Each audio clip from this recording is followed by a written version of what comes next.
Those who feel the breath of sadness, sit down next to me. Those who find they're touched by madness, sit down next to me. Those who find themselves ridiculous, sit down next to me in love. Ladies and gentlemen, we are now floating in Screamacelica. My name's Kevin Graham, and as usual, I'm joined by Boyce. Boyce, what's happening, son? I'm surprised you can remember my name, Kev. I had some words for you, and it was going to be whatever I said, whatever I did, I didn't mean it. I just want you back for good. I think we need to talk about Take That sometime. I rate Gary Barlow as a songwriter. No two ways. It's like, there's my wee laddie who's free watches Paddington, the new rebooted Paddington, right, on Cartoonito or something like that. I can't remember what it is. And Gary Barlow wrote the theme tune to it.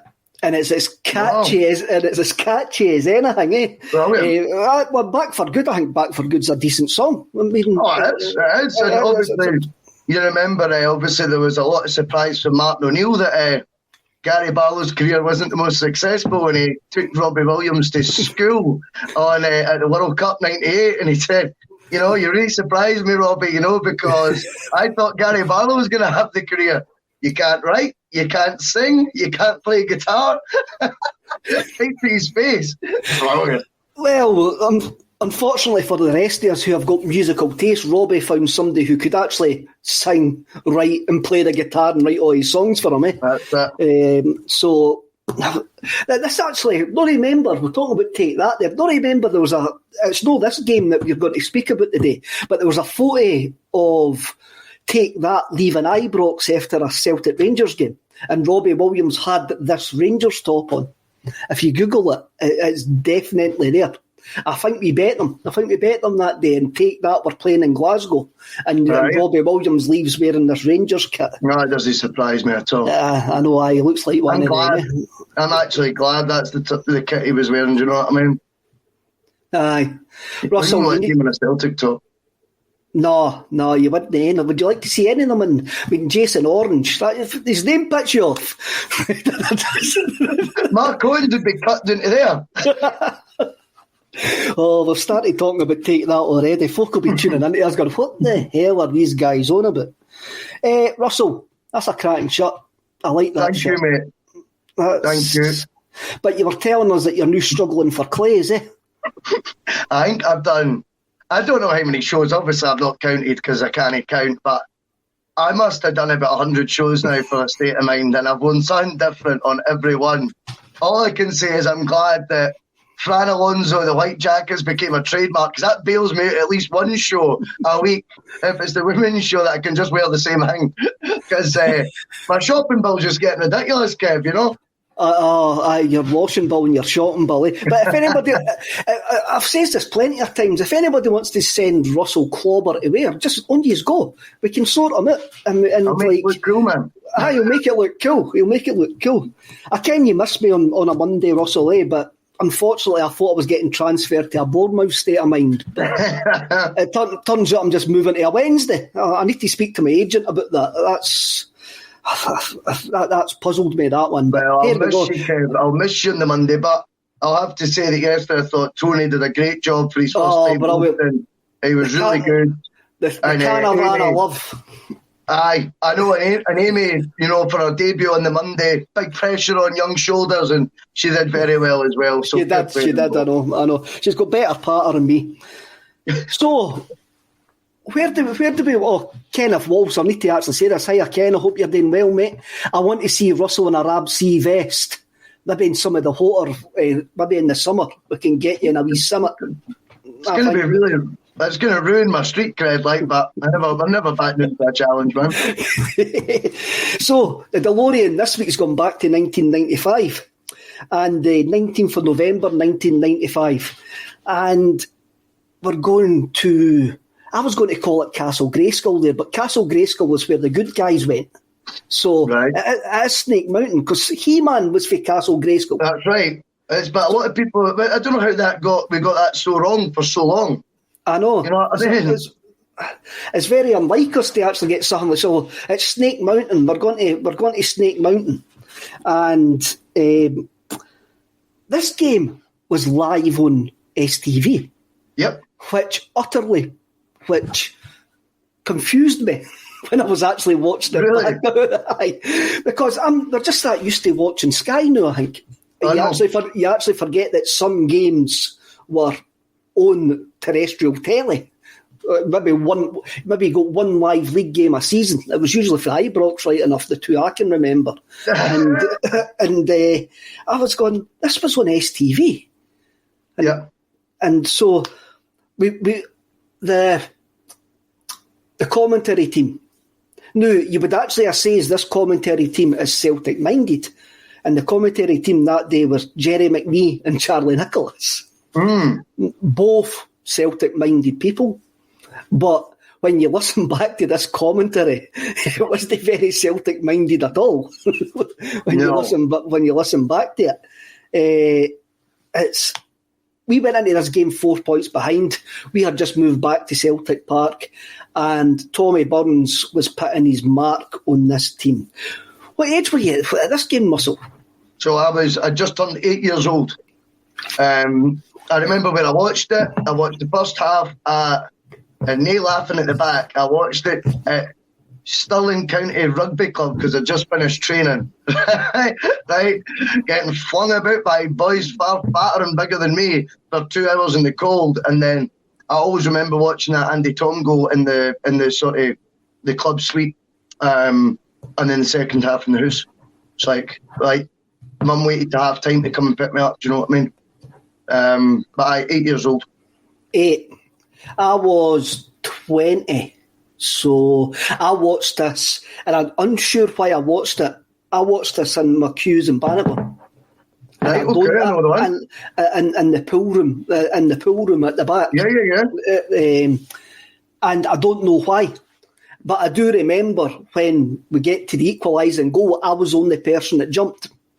I was the only person, but I don't know why I watched it in McHugh's. I really don't, and I've been racking my brain, and I can't even remember who I was with. I do not know why I watched it at McHugh's because it's not the type of game that I would have watched. I must have been going through a wee mental phase or something like that. I do not know. So we go to Ibrox, and 10 minutes in, we go 1-0 up. They're in full George Square mode, giving it Laldy, and we shut them up. So Tom Boyd breaks forward and he plays it out to Simon Donnelly. Donnelly does a decent wee turn here, and he plays it back into Andy Tom. So Tom takes this touch and looks up, and he's 30 yards for goal, and he fires this thing. And what I love about this goal when I watched it back today and yesterday was that net needed there to catch it. Oh, 1 million. That could hit the back of the net of Celtic Park. You know what I mean? It's still going like that. It was an off. That's a bullet of a shot. If ever I've seen one. Now, it's interesting because we were talking on the group chat last night. I was having a wee sort of bit of banter with Colin about Colin's convinced football's came on leaps and bounds in the last 15 years in terms of technique and things like that. Well, I watched that Andy Tom goal on a couple of occasions myself today, Kev, and there is nothing wrong with that taker. In fact, to make the ball travel like that with the old type of ball, not one of these new flyaways that they all play with now, is all the more impressive and tells me there's a heck of a lot of technique going on as far back as 1995. Mm-hmm. I mean, if I would have got hit with that one of those balls, one any might have dealt us, I would have knocked me out. And he somehow managed to scalp it at 60, 70 mile an hour. He's the first kind of player I can remember hitting a ball like that, as hard as that. And then it's became common practice now when you see guys that can rifle shot. But Tom was one of the first that I can actually remember. And this goal's phenomenal. It's an absolute phenomenal goal. Andy Gorham had the cheek to actually die for this. That's a good point. Totally. he had the cheek to die for it because the ball was in the back of the net before he had even moved. And there was a bit of it almost going like Andy Tom sussed it. It's going to need to be an absolute peller to beat this inspired idiot in goals for them. Do you know what I mean? Because in that era, obviously I think we've touched on it before, some of the saves he was pulling off to dumbfounders at times were a joke. So Andy Tom took it upon himself just to give him not a chance in China saving it, you know what I mean? Not a chance in China. I love that. We go 1-0 up, and the game's a bit petty. No, this is Hugh Dallas's first Celtic Rangers game, and he books 9 folk. And the first person he booked was Pierre Van Hooijdonk for scalping Andy McLaren in the face, trying to improve his looks. Because I mean, you have a look at this Rangers team, and they are probably the ugliest team ever to set foot in a Scottish football ground. Petrick and aforementioned Andy McLaren look like gargoyles you get on medieval castles that have just came to life. They were like that dug in Ghostbusters, It came to life up the top of the Empire State Building. This Rangers team, when I had a look at, I'm going to read out the names like Gordon, Cleland, Robertson, Goff, McLaren, Petrick, Ferguson, Gascoigne, Salenko, McCall, and Loudrup. That's a court report in the Stirling Observer on a Wednesday. that is just basically a team of thugs in blue. That back line there would get done for GBH every day of the week. And hard to argue with your synopsis, my friend. Hard to argue. Aye. It's one of the Rangers teams, and it's quite, when you actually have a look at them now, it's actually quite. You actually do realise why they kept on getting pumped in Europe, because they were absolutely brutal. Apart from Gascoigne, Gascoigne had a bit of an idiot, and Loudrup. I haven't got a bad word to say about Loudrup. I mean, you always feel sorry for Loudrup. I mean, he wasn't even the best football player in his own house, so you always had to feel sorry for him.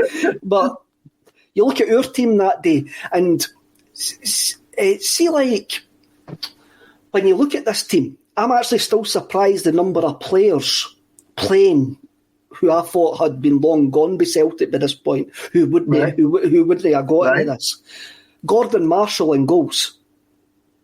We'll get to that. We'll get to that, because I think you know all I would say as an early synopsis is the two goalkeepers that tells a story as to why one team was, fortunate, or not fortunate, but you know what I mean, achieving more than what we were at that time. And I think that this game kind of encapsulates, as much as they both conceded 3 goals.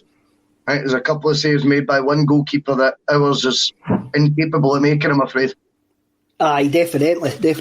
So the Celtic team that day, I should have done this at the start. See, I've been, because I'm not on a Monday, I'm all confused now. Amateur, man. I know, amateurs. You got Marshall in goals, Boyd, Tom Boyd, Tosh McKinlay, Jackie Mack, John Hughes, Peter Grant, Rhys Sid Donnelly, Paul McStay, Pierre Van Hooijdonk, Andy Tom and John Collins. The 2 subs that came on that day were Brian McLaughlin, B. Eddie Munster, and Andy Walker came on for Celtic that day, right, which again kind of surprised me completely. We had a discussion on the WhatsApp group chat, Russell, and we're talking about signing players from Scotland, right? You look at that Celtic team. Our goalkeeper was signed for Falkirk. Our left back for Hearts. Our right back for Dunfermline. Our centre half for Falkirk. Peter Grant, Sid and McStay came through the boys' club, and John Collins came for Hibs. So there you go. This is before signing folk for the Polish second division actually became fashionable, and signing guys from the Scottish League was the norm. Yes. And I think it's something that we may need to have a look at today, and we may need to actually get used to again, that we might be shopping in Scottish markets from now on. I think as well, when you look at the 2 lineups, obviously you've mentioned Gascoigne and Loudrup in the Rangers team, but several players, I think, came from Scottish clubs in their side, and that was their sort of most successful era, if you like, that they ever had. Gordon comes for Hibs, Cleland, Dundee United, Robertson, Aberdeen, McLaren, Hearts and Petrick, Dundee United. There you go. That's what I was thinking of, exactly. And Ferguson, I didn't ken, St Mirren. Ferguson came from St Mirren. McCall, Bradford? Would it have been Bradford he came for? Who cares? Right. Anyway, we're 1-0 up, and it's a magic goal, one of the greatest Celtic goals against Rangers ever. Then in the 25th minute, we have something that Jerry McNee can never live down. Rangers equalise. Davy Robertson, who we were just mentioning there, equalises, and the goal gets chopped off for offside. And it's marginal. It is really marginal, actually, do you think? I'm going to give the linesman a bit. I think the linesman gave us one here. I think he just didn't know and stuck his flag up to be on the safe side. But we spend the next 10 minutes, if you're watching the game live on the telly, with Jerry McNee telling us it's 1 each. I could not believe it when I read that. And his excuse was, I took my eye off the game for 2 seconds so I could watch the replay on the monitor. It was just an error. That's sackable. And did they notice that we hadn't kicked off? That we actually took a free kick in our own box? So for 10 minutes, if you were watching the game on the telly that day, you really did think it was 1 each, because Jerry McNee kept on telling you it was 1 each. Just after that, Big Van Hooydonk has a chance as well. McStay sets him up and he actually hits Andy Gordon with the ball. And the way this game actually, the way this game actually turned out, it makes you wonder what would have happened if we would have went 2-0 up at that point. At that point, if we could have held up, if we could have held on to that, but we didn't. Yeah. And what unfolded was one of the best games I've ever watched. It was a great game, even though we didn't end up winning it. It's a fantastic game. So Rangers eventually do get their equaliser on the 40th minute by Laudrup. And again, it's just why we allowed Rangers' best player that much space on the right side of the box, I'll never know. I happen to think we ran the risk of a penalty right before it. I think as the ball breaks to Laudrup, I think the referee had a decision to make, to be honest with you. And I think if we got away with one with Robertson, sometimes lightning doesn't strike twice, and it may well have got pulled back for a pen. There's not a chance, a clumsy sort of coming together in the box, which the Rangers players won the ball, we've not, and it's broke to Laudrup, and Laudrup's scoring's probably bailed Hugh Dallas out in his, Celtic Rangers debut, out of having to make, a massive decision with a lot of pressure. So what I would say is, well, what a finish. In the side of that, I'm not going to blame Marshall for that one. We'll get to him. But I think with that goal, I mean, that was, he was one of those players. He did give you the fear. Even I remember being young watching it. He was just ice cold in these situations. I think that's the most animated I've ever seen him, is his celebration. The whole time he was at Rangers, I've never seen him run about that ever before. He was just seemed to be ice in the veins and cool, calm, and collected. And our defence at the back at times, when you watch the full match, and this is one of the moments, just a bit panicky at times, eh? I think that's what made this team so excited for us, man. I think Big John Hughes was an honest player. Tom Boyd was a good player, eh? Who else would have been the other centre half that day? Boyd would have been the other centre half, eh? So you had Boyd and Hughes as the two centre halves that day. Eh? So it's not the greatest partnership that you want to be going to Ibrox with, or you want to be going anywhere, eh? But they're two honest professionals. We were talking about Denier and Van Dijk 2 weeks ago, Kev. Who would you rather have this season, Aaron Duffy or Tom Boyd, or Tom Boyd and John Hughes? It's a flip of a coin, man. That's true. That's a flip of a coin. Just after Laudrup scores, into the second half, Rangers get a free kick, and we're going to talk about Gordon Marshall here. And it's on the right-hand side of the box. Yes. And Gordon Marshall goes away and stands on his right-hand post and leaves Gascoigne basically the full goal to actually hit. He's standing at the halfway line, Kev. He's in the 6-yard box. You know what I mean? I don't know what. He's out the 6-yard box, sorry. Standing nearly outside it. He's expecting Gascoigne to cross it, so he's standing where he thinks the ball's going to go on the edge of his 6-yard box, and Gascoigne tries to score. Quite rightly, if you're getting offered that sort of invitation, you will right to score. And you see Marshall scrambling across, and he doesn't touch the ball across the bar; it goes across the bar. But you go, why? What were you actually playing at? I think that's where, as much as we've been pushing for SPFL players of late in the modern side, I think that's where you need that balance. I think in a pivotal role such as goalkeeper, you need real quality as opposed to someone who gets it or that. You know what I mean? You need to go for quality above anything else for a goalkeeper.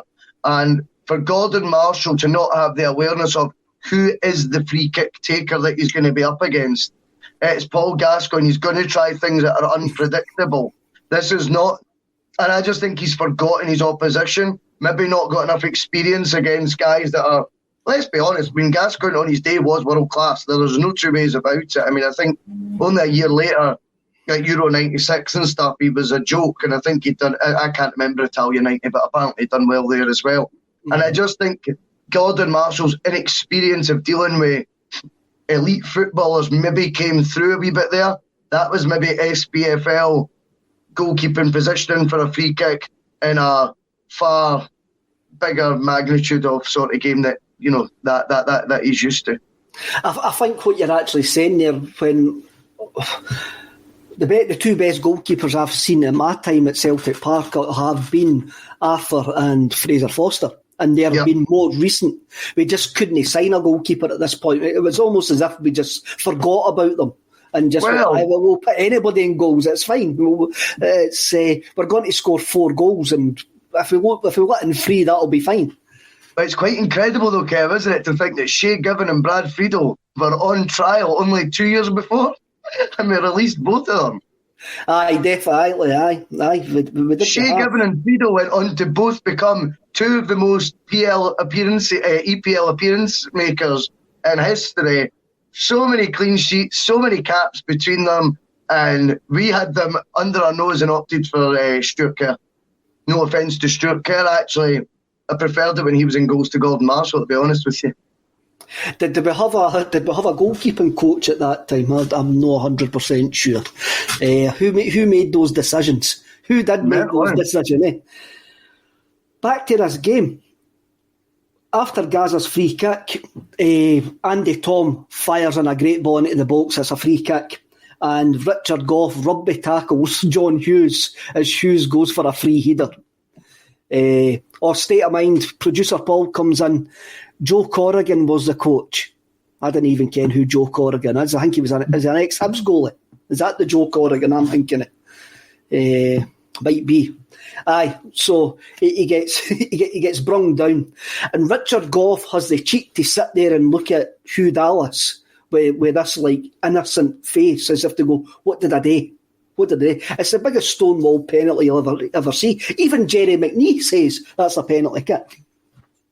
I think it's an old commentator thing, but you know they say like judge by the reaction of the supposed person who's committed the crime, and you can judge by the reaction if they're guilty or not. And let's be honest, Gough's sort of doing that puppy dog eyed routine, which is just this complete guilt. Do you know what I mean? He's not strongly protesting. He's not shouting, screaming. He's not in disbelief. He's going for the poor little me routine. Do you know what I mean? It tells you he knows. He knows. Everyone knows. And sometimes that's what it takes to try and stop a force like Big Yogi. You know what I mean? I'm getting told in the comments that Joe Corrigan used to play for Man City, the former England and Man City goalkeeper. So there you go. Good to know. So we get the penalty kick, and John Collins 2 years away from the famous wink in the World Cup, puts the ball on the spot. Andy Gordon's been angry about something. he's walking to his edge of the 6-yard box and back and all of that. So Collins runs up, left foot, and he puts it in the goalkeeper's bottom. It'll be his left. Left. He puts it to the goalkeeper's left. Andy Gordon guesses the right way, but guess what I love? The fact that he's a wee short arse, he's got wee short legs and wee stumpy arms. He's not big enough to get it. And also the fact that he jumped 3 foot off his line. If he hadn't jumped 3 foot off his line, he probably would have got the ball.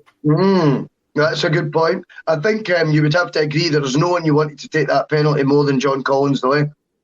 I know he gets bad rep for being arrogant and that, but I just think you need to be arrogant sometimes, you know what I mean, if you want to get to be the best.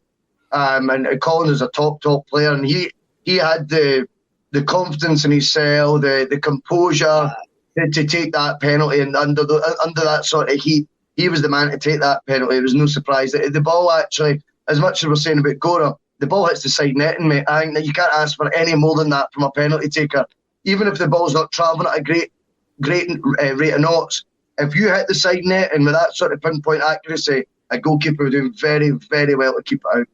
He would do very well to keep it out, but I took more pleasure in the fact is how annoyed Gordon was that he didn't get the hig with us. And because he had tried everything, and the jumping off the line to actually narrow the angle, then jump to the left, and he's just no big enough. He's just a wee bit too stumpy to actually get there. I really enjoyed that. I didn't care why. I'm 45. I shouldn't get enjoyment out of watching a goalkeeper being saving a penalty kick, but that gave me some enjoyment actually when I watched it again.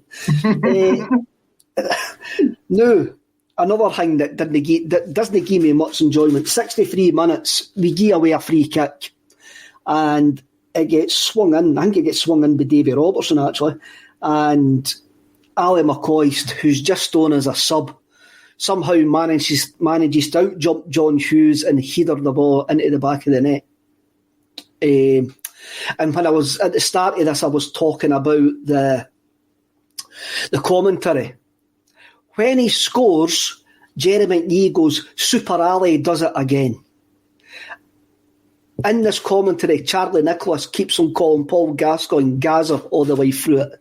But see Jerry McNee calling him Super Ali. That just really done my goat again when I heard it. But you're saying that he was a Celtic fan, Jerry McNee? Jerry McNee's wrote Celtic books, aye. Big Billy McNeil banjoed him in a hotel on a European trip.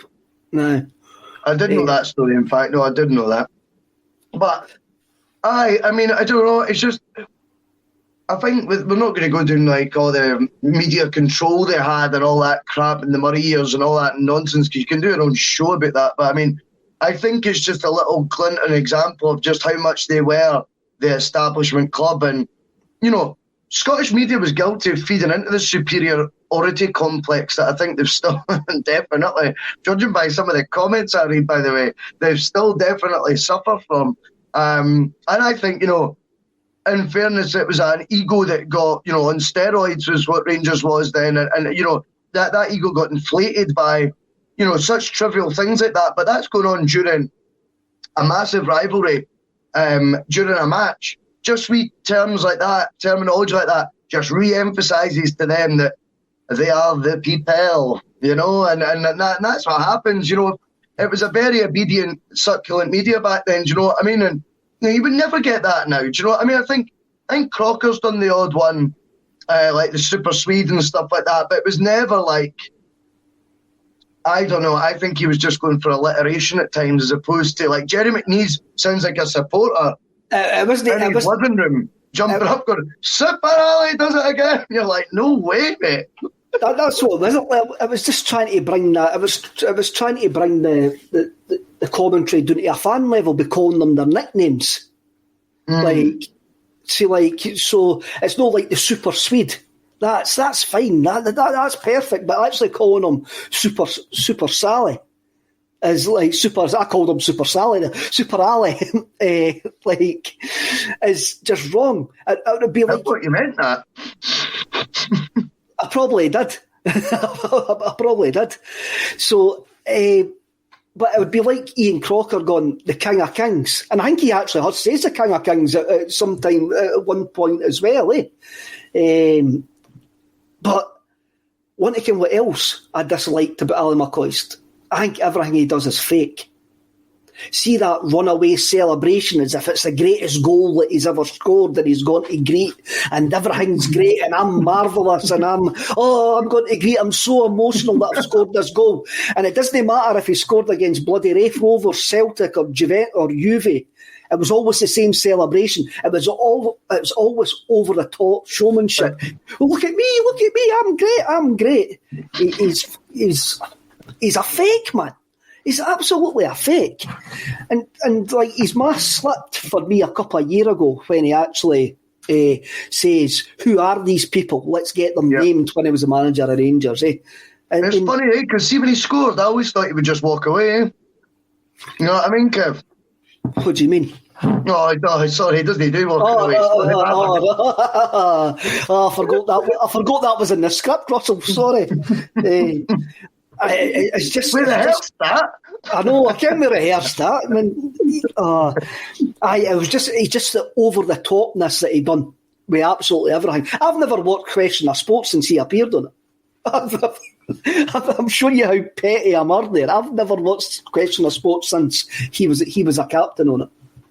And you didn't ken he was a captain on Question of Sport. Yes, I did. Yes, I did. Come on. I used to like. I didn't actually mind him on that, but I was young and easily influenced, Kev.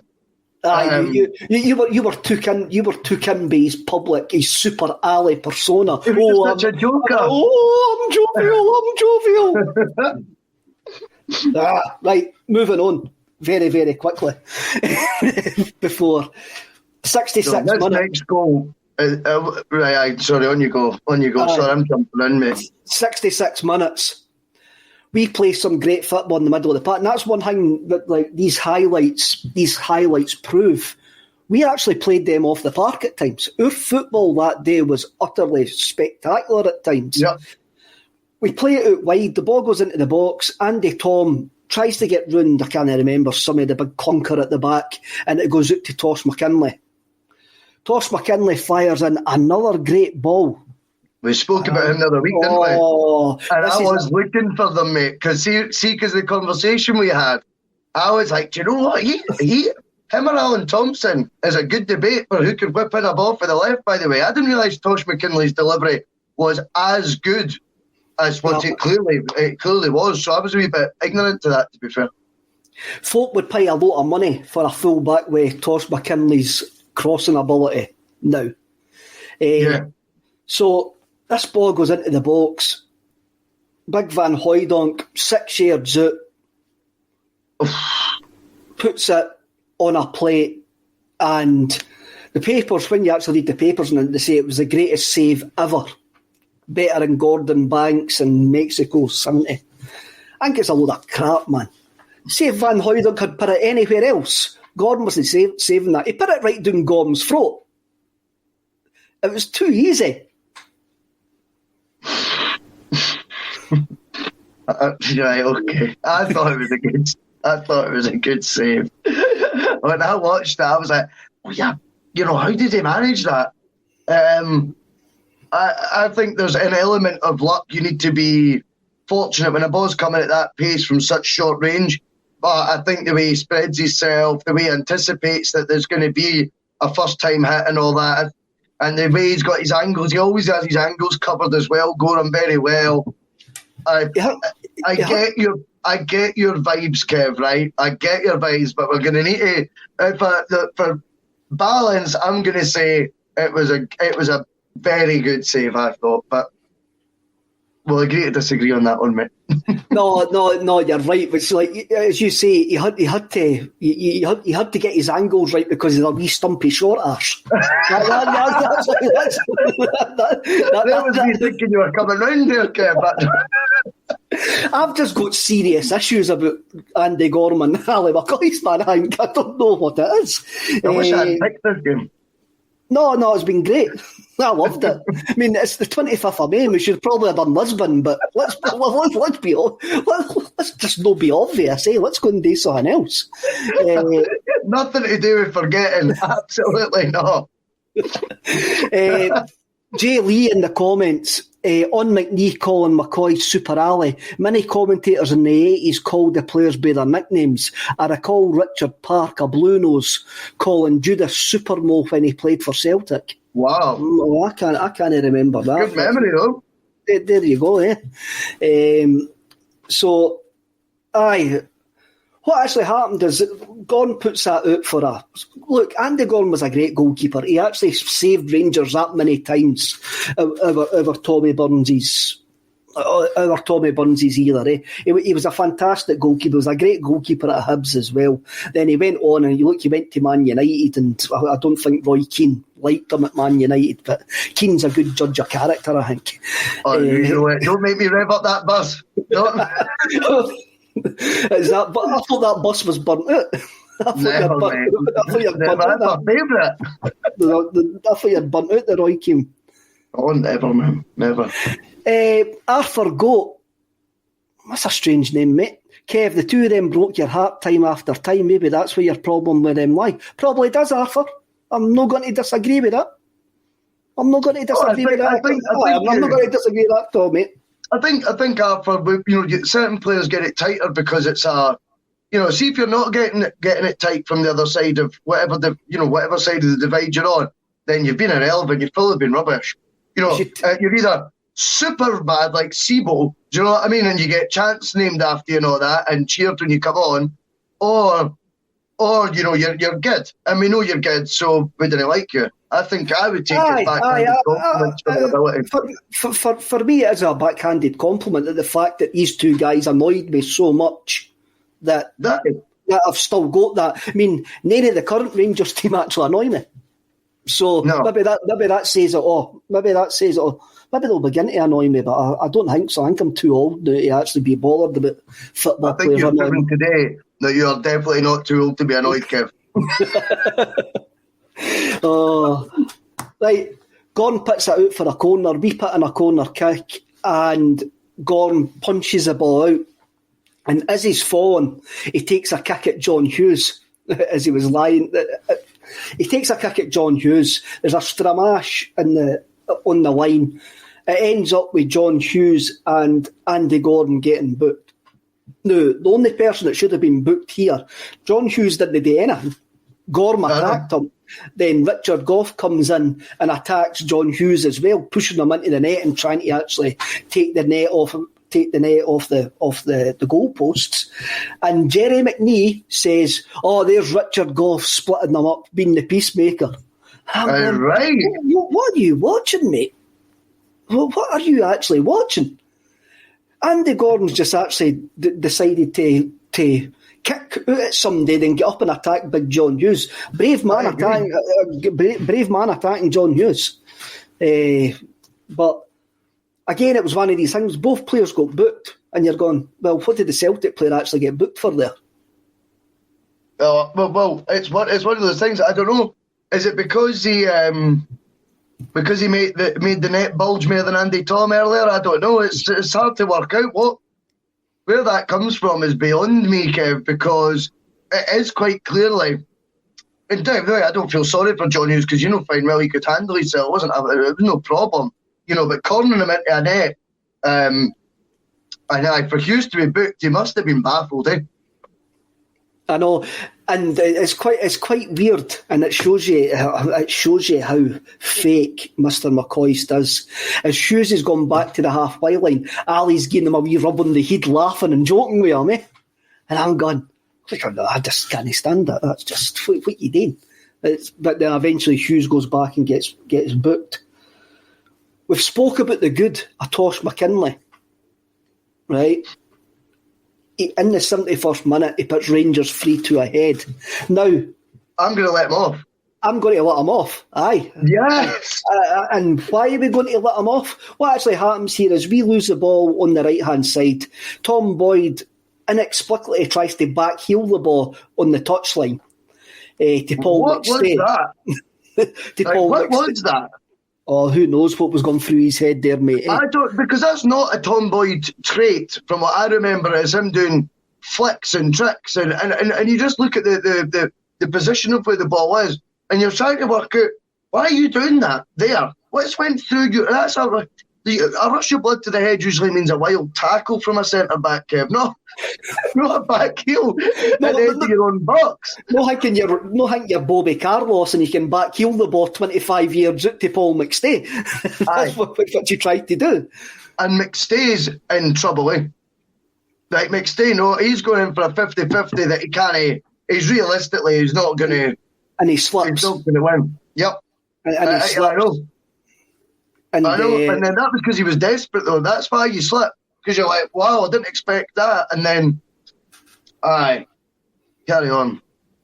So Salenko breaks into the box and he does a wee sort of awkward cross the face of the goal ball, and Gordon Marshall dives and misses it, and Tosh McKinley's behind him. Tosh McKinley slides in because, is it McCoist that's behind McKinley? I'm not 100% sure. Yeah, and McKinley goes to clear the ball out the pitch, and it hits Gordon Marshall in the back and goes in.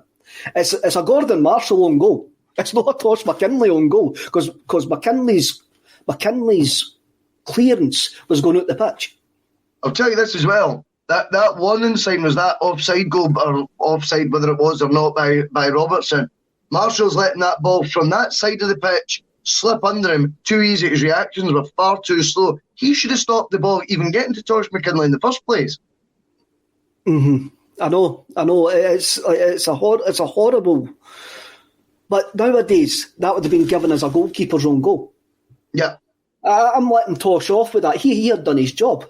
I also don't think Tosh he's not had the reaction time either, Kev. It should have, because it should have been stopped before it even came to him. He's only just basically covering McCoy. He's got in front of him. He's taken up a good position, and he is expecting meat and drink for Marshall to either, at the very worst, put it out for a corner and block it, or actually probably gather it. I think a decent goalie would be able to do that. It somehow squirms under him, comes at a funny angle, so his clearance then is a wee bit ski-whiff, in fairness, Tosh McKinley's, but that's not his fault. And as you say, it then ricochets again before it goes in. I know. Mental. But before they can actually get the bunting out and the party tunes and all of that, we get the ball for kick-off, play it about the back for a wee while, then play a great move, and before we know it, Tosh McKinley's on the left-hand side again.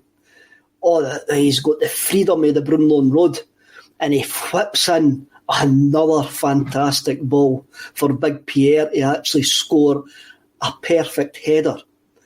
And it's a great header as well, off the inside of the post.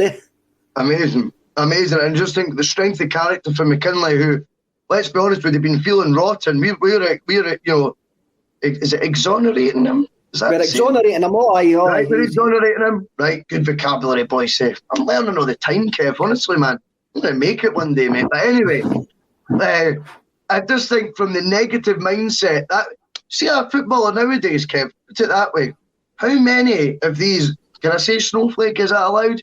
How many of these snowflake footballers these days have that mental strength in a heated derby like that? And trust me, the atmosphere at these sort of games back then with the toxic singing and all that is ramped up to a level you just didn't get, at the Emirates Arena and at Arsenal and stuff like that, you know what I mean?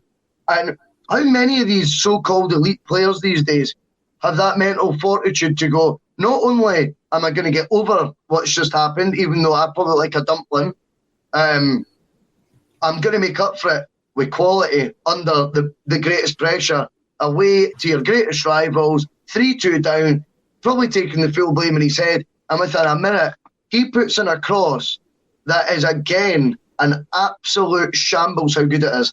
Like, just so impressive, Kevin. It is so impressive, but I think that's a lot to do with the team believed in. The team believed in what they were doing. The team believed that they could get back into the game, and McKinley had confidence in himself that I'm going to get one chance here to make up for this, and I'm going to put in this ball. But to do it that quickly after, to do it that quickly, takes a lot, Kev. Come on, I think he deserves a heck of a lot of credit for reacting like that. Whereas, as I say, I just don't think you see enough of that with players nowadays. Celtic concede that third. Celtic now concede that daft third goal that's comical, and the heads go down. We get beat 4-2. Probably 5-2. Well, you know what you know what I mean, though. I know, and you're right there. Eh? For those who are trying to remember this goal, the Liverpool goalie scored one nearly virtually the same the other week there. The header from the near post to the far post. Yeah. And it's a fantastic header, and Big Pierre was fantastic at that. Tommy Burns, after this game, now everybody says this was like one of the greatest Old Firm games ever. Tommy Burns, after this game, says, Rangers have a big, strong side. We are inferior physically, but we didn't let that bother us. We played the game the way we wanted. That's what I just want a Celtic team to do. Play the game the way that we wanted. And that was a secret. That's why we love Tommy Burns' Celtic, because they played the game the way that we want to see the game played. I couldn't agree more with you. The game sums up, I think, all the good and the bad of that Celtic side. And it was I think one of the reasons they were such an exciting team was they really did put you through a roller coaster of emotion week in, week out. I mean, that season was the season we only lost one game, and but that we drew. That was that season, but that was the first Celtic Rangers game we lost. We got beat at Celtic Park 2-0. Right. Well, that side, I get that, but that whole season we only lost one, but we drew 11.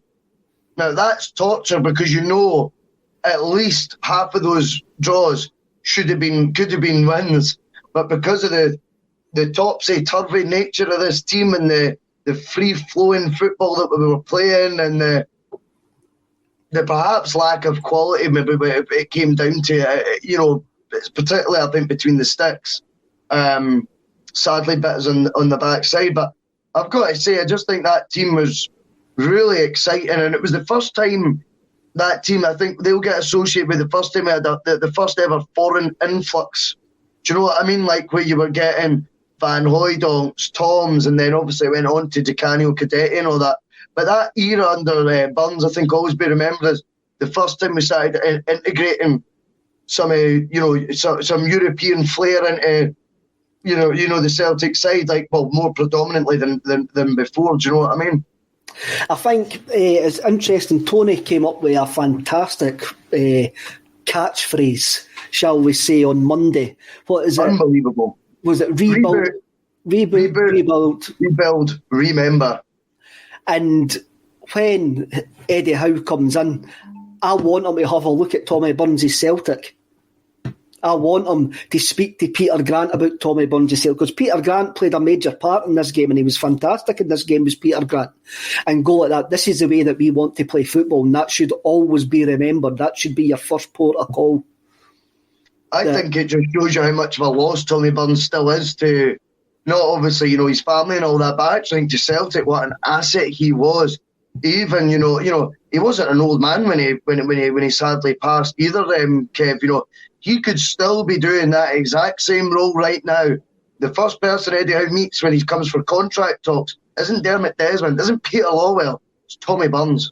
Do you know what I mean? Should be. Do you understand that? And he would still be in full flow the now easy days. I don't think he'd be particularly old, still in his late 60s, I think. So, I mean, what? Just on a football level, I know there's a lot more to it when someone passes away, but I just think, on a Celtic side of things, he really is such a loss as an asset in terms of integrating people into what Celtic is, and probably has, never been replaced, to be fair. It probably hasn't, and I'll tell you the truth, it's going to be, in Celtic's 130-odd year history, it would be, I think Tommy Burns is irreplaceable. I don't think you can replace Tommy Burns in the place that he's got in the history of Celtic, and the place that he's always got in the history in our hearts, definitely. And that's for folk That's for young guys like you who never saw him playing and like were only 8 when he was a manager. To guys like me who saw him playing, wanted him to be the manager. Then when he came back under Stratton, it's fantastic. And when Tony says remembered, obviously he was talking about Jock Stein, the 25th of May and that day. But I want him to have a look at that side as well and go, by the way, that's how I want us to play football. I want us to play football with that heart and soul of Celtic. Why we are always the good guys up against. We were always the Cavaliers. They were always the Roundheads. I remember that being told to me in the early 80s. That was the way Celtic and Rangers were described. We were always the Cavaliers. They were always the born Roundheads, and that's always stuck with me. And that's how I want us to play football. And to tell you the truth, you called that a roller coaster season. I would rather have that season this season than the utter turgid rubbish that we had to watch for September onwards. Playing safe to the last game of the season. Same old boring lineup that had flopped at everything still starts. That's torture. Let's be honest. That is nothing like what we're talking about right now. And by the way, you're absolutely spot on. I never had the privilege of seeing Tommy Burns in one of the Celtic teams. But if you ask me who my favourite Celt is, I would always say Tommy Burns, which is mad because I've watched so much of him on like YouTube and all that, particularly the last 10 years. But I always remember when he died, like it was like it hit me sort of thing. Do you know what I mean? I'm like, wow, I feel really I don't know this person, and I didn't like it. It didn't sit with me at all. I felt really I wasn't crying, but like I felt like I lost. Do you know what I mean? Like it was like a loss. I was gutted. Gutted would be the word. And then I've done a lot of homework on him. Not homework, but like just watching interviews, watching people talk about him and stuff. He's my favourite Celtic man ever. Easy. Definitely, he is up there with one of the greatest Celts ever. Now, we'll move on to the music. Now, Russell, do you know that us as a media company, a State of Mind media company, the ones that were invited into Hibs, a Celtic State of Mind weren't invited to Hibs, a State of Mind were invited to Hibs. Try and explain that to folk. I'll try and explain that to folk. And it was Hibs, it was nothing to do with Celtic and stuff like that, right? We're releasing a record. Right. A State of Mind are releasing a record by Liverpool legend Edgar Summertime Jones. So this guy's a legend. He's played with Echo and the Bunnymen, he's played with the Stairs, he's played with Ocean Colour Scene. Yeah. And for me, he's a phenomenal genius. He is a phenomenal genius. And he came up to do the first State of Music, the other show that we've got here, And they recorded a song for us called Mr. Can You Tell Me? And we're going to release it as a single. So, producer Paul, hit it.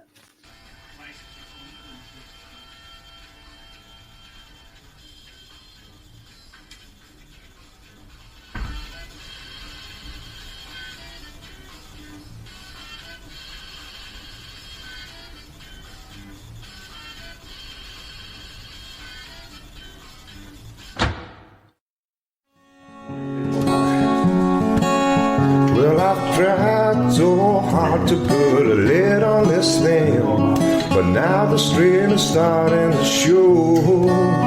Well, hey, mister, can you tell me?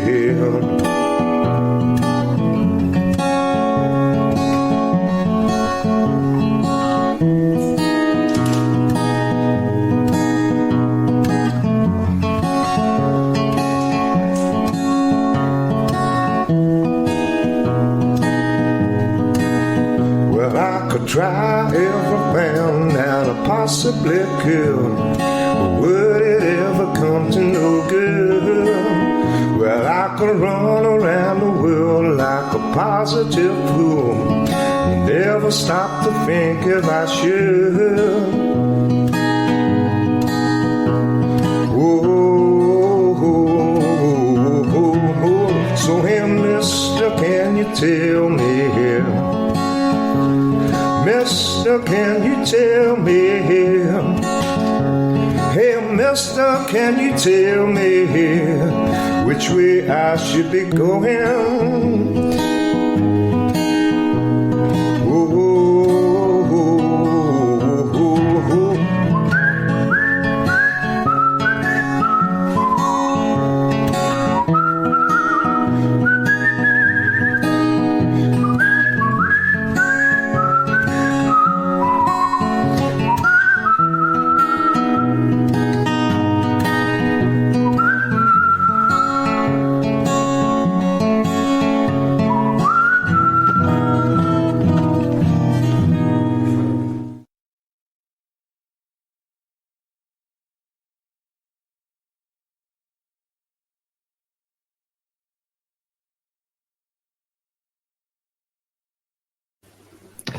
There you go.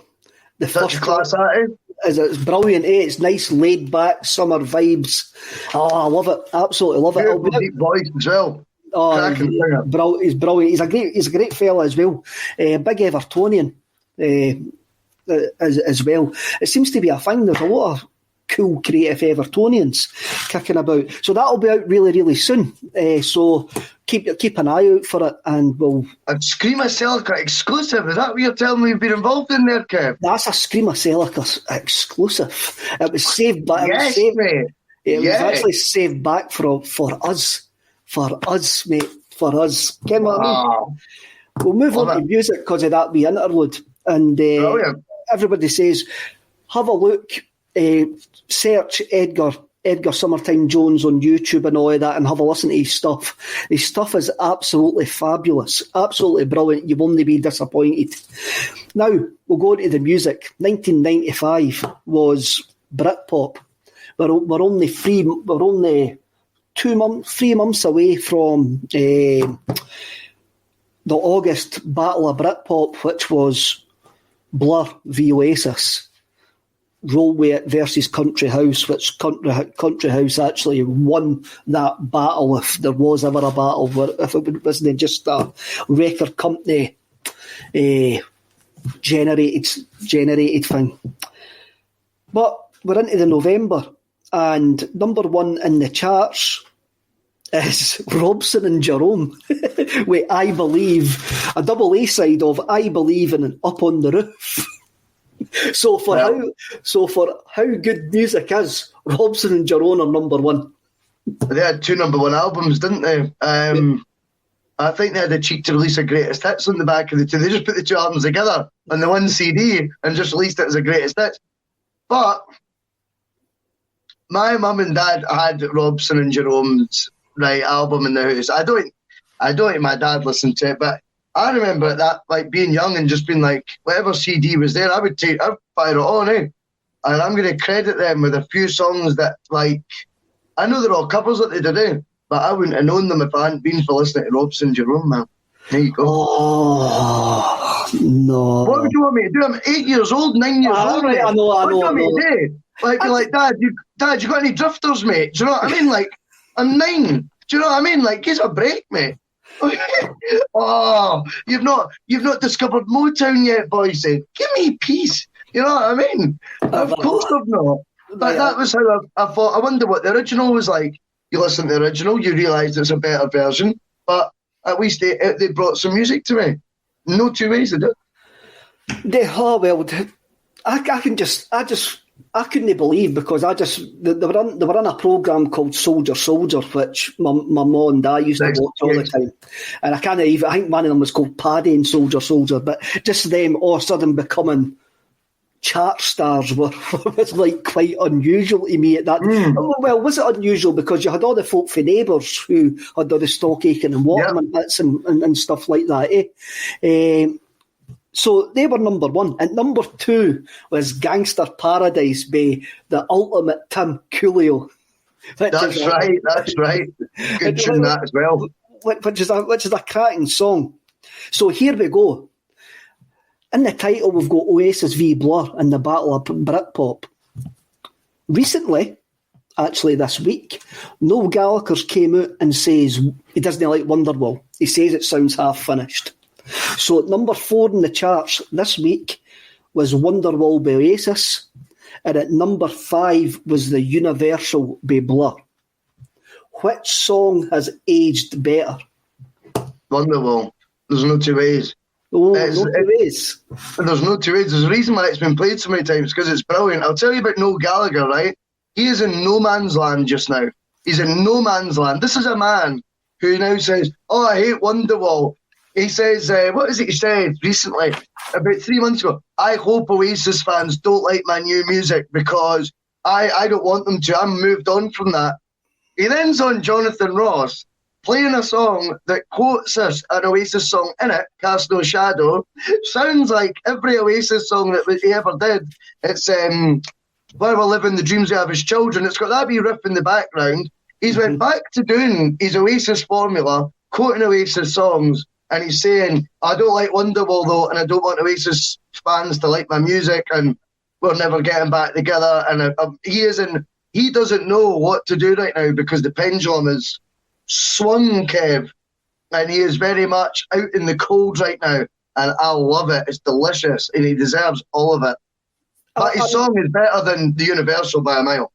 I'm going to disagree. I think the Universal's better than Wonderwall. I wouldn't have said that in 1995, but 26 years later, I'm definitely going to say it. I do think the Universal's aged far better than Wonderwall, and Wonderwall sounds completely off its time, which is quite weird for me to actually say that, because if you had asked me in 1995, that wouldn't have been my answer. Yeah. That definitely wouldn't have been my answer. I was Team Oasis all the way at that point, but obviously when you go back and have a look at things, which we will do after we speak about your album, some things change. But I want to... Here's about my album. Let's just talk about this. I can get right into that. No, let's go then. Let's go. Right. I listened to What's the Story of Morning Glory today, from start to finish, for the first time in a year, maybe longer. And there's at least 1, 2, 3, 4 songs on it that now I can't even believe they made the album. The first 3, you can do away with the first 3 for me. You can do away with Hello, Roll With It and Wonderwall. Never ever say that again. Never. Hello? Hello, you can do away with Hello. What? That would probably make my top 10 Oasis songs ever. Hello's it's a double-decker bus, man, hitting you in the face. They were always good for that. The first tracks on their albums are always good, and to turn a Gary Glitter chorus into a good song is an achievement in itself. And they did. Hello? No, Liam recently, he performed it live on Radio 2 about 6-7 months ago. He's brought it back. I think he did it on that gig he did on the freighter or whatever it was. On the boat, up the Thames. So I said freighter, you know what I mean? I was trying to be all smart with myself there. I'll just call it a boat, boy. Just call it a boat. It was a boat, right? He wasn't taking tankers of oil up the Thames. I don't know why I said that.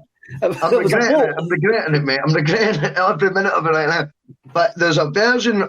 So he brought that and he opened up the gig with it. Because I think he'd done Rock and Roll Star since he'd sort of came back in 2017. But Hello, that's how to open a gig, man.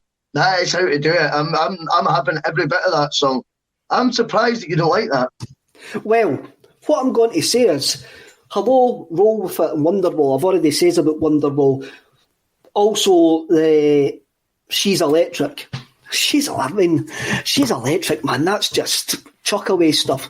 What you've got to remember, what else they had at this point? What else was already sitting at this point?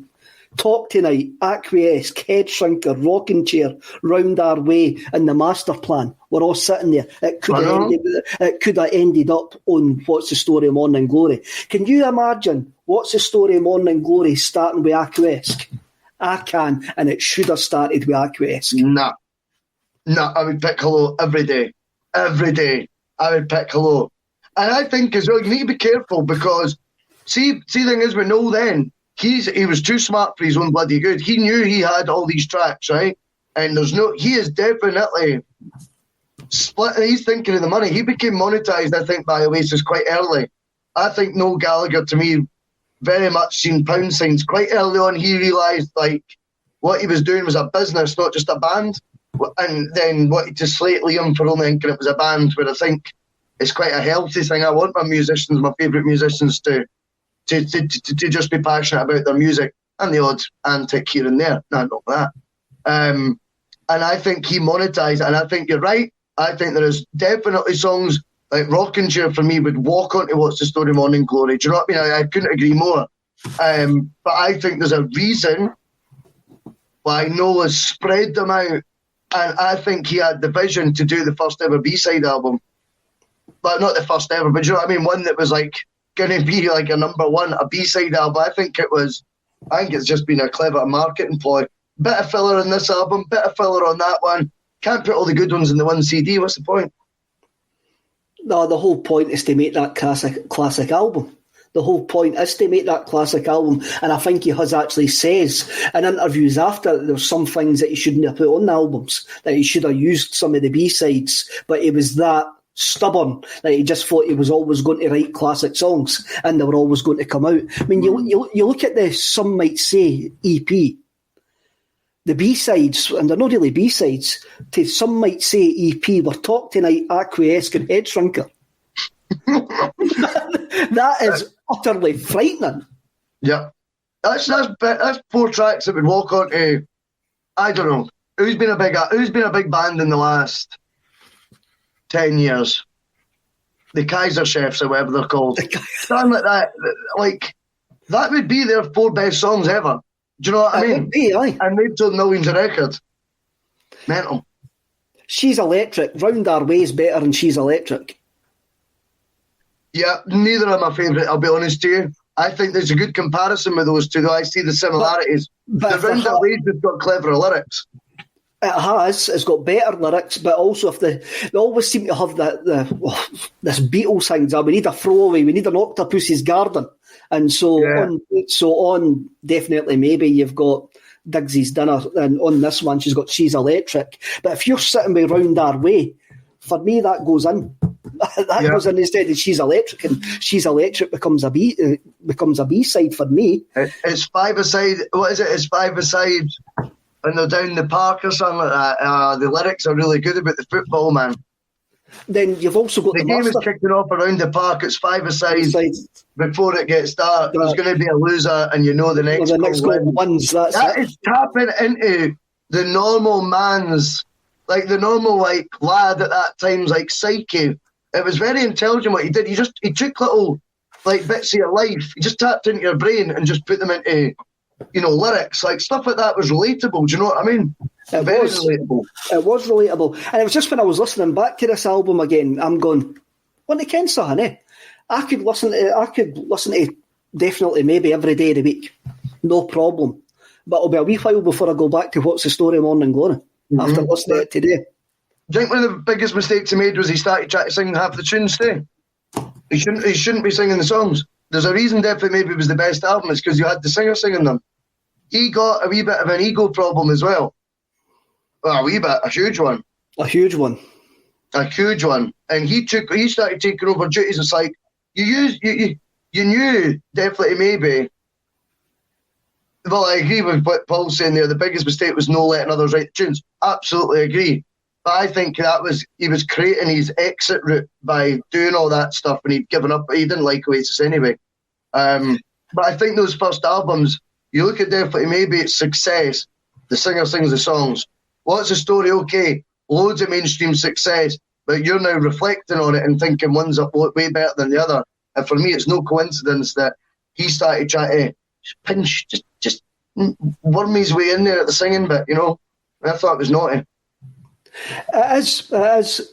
But then Liam's got a lot of issues at that point with not turning up to stuff, and obviously I think the myth or the legend, whatever the myth or the legend is, that he either gave him Don't Look Back in Anger or Wonderwall to sing, and Liam chose Wonderwall. Oh, come on. It was just nonsense when he's giving me a headache and that. You're in a band, shut up, you know what I mean? Get on with it. You've known him better than anyone. No one knew what they were getting themselves into more than Noel Gallagher. So all those brains you've got, where did they all go when you went, oh, I'm so scared? It's just embarrassing, man, honestly. It was quite a... Did you watch the interview that Paul done with Rab Allen for Las Vegas? Yes, I did. I thought it came over really well. Everybody that's on this, and there's a couple of hundred on this just now, and go and watch the Rab Allen interview from Las Vegas. What you've got to remember is Las Vegas were on tour with Oasis when Oasis split up. They were They were the support band, and his insight into what was happening at that time is very eye opening. So go and listen to that, and I think it's very. It struck me as Team Liam. It struck me very much. It was Team Liam. I think what actually strikes me is we don't know the whole story, and it was probably far worse than what we actually. That he admitted that he says you don't know what it was like actually being on that tour. But I think it was naughty to put out a statement on a band's website saying that you were intimidated and scared by Liam's antics. It was widely reported in every paper that Liam had smashed Noel's guitar, when in actual fact it turns out that is true, but in retaliation to Noel smashing one of Liam's before that. And the reason that Noel had kicked off was because Liam was actually throwing plums at him. I mean, you get to the nitty-gritty and you find that that's doing it for you. Plums. He's an embarrassment, man. Honestly, Liam's like, nothing really happened. I was throwing plums at him because he's been an idiot. He's sitting with some journalists in the dressing room. So I'm like, hey, I would do the same. I get it. Right. Football day to round up the night. Did you see Noel Gallagher being interviewed on Jonathan Ross? Yeah. Right. What do you think of his point that today's generation shouldn't be looking to 50-year-olds to give them a zeitgeist moment? I completely agree. I've said it for years. I've said, it's not Oasis. I don't know if they're guilty of destroying it because they were so big that nobody feels confident enough to be like that confident, iconic frontman because they'll either get ripped by them or they'll look like a parody version. Do you know what I mean? It's almost like they've created this vacuum themselves inadvertently just by being so big. But the flip side as well is, no, either get on board with it or don't. But either way, it's my belief. I think in the next 2 years, Liam Gallagher will play Nebworth again. I think that is his end game. I think he's mentioned it before. I think that's his end game is to do Nebworth. He won't get away with doing the 2 nights. I think he could maybe do 1 to 100,000 or something, and that enough would be enough to make me go right. Fine, we'll do it.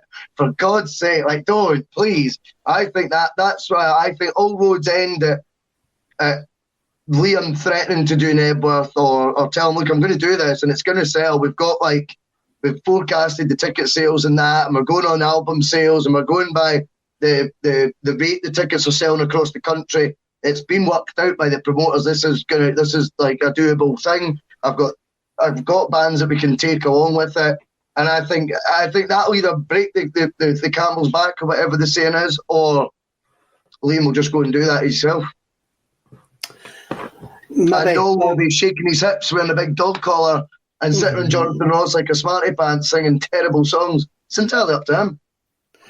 I don't know. I maybe didn't, for purely selfish reasons, I probably didn't want them to get back together. Final question of the night, Russell. What are you listening to this week? Well, I listened to Stanley Road for the first time. We were talking about that start to finish twice the past couple of days.